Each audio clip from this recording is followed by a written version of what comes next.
Het is juist nog restig in Kolm, dat morgen de Pride plakvinden sil. Eerder van de weken waard het Rijnbogenbankje in het dorp nog beklodden terug tjinstanders van een Pride in Kolm. Daardoor zal ook discriminatiemeldpunt Toomba in Kolm wezen.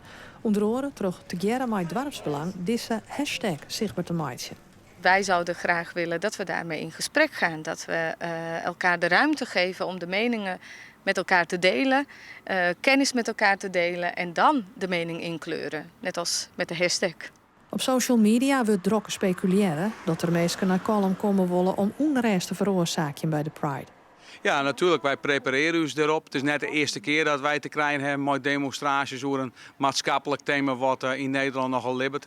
Zwarte Piet demonstraties hier toen bij de intocht van Sinterklaas, maar ik Extinction Rebellion op een Veerdaam, de boerenprotesten. Ja, daar hebben wij hier in Noord-Friesland vanzelfs ik mooi van dwaanhand. Vandaar dat wij ons daar hier kennen en willen op alle mogelijke scenario's. Maar wij gaan ervan uit dat het morgen een feestelijke dag wordt verelsen.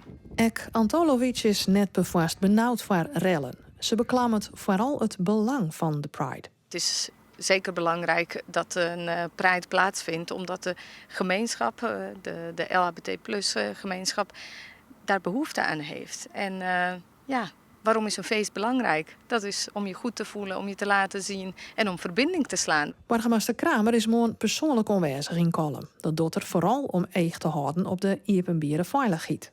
Maar de roze zonnebril lijkt dan net in de hoes bij de familie Kramer. Nee, en de roze squanblauw ook in de kast.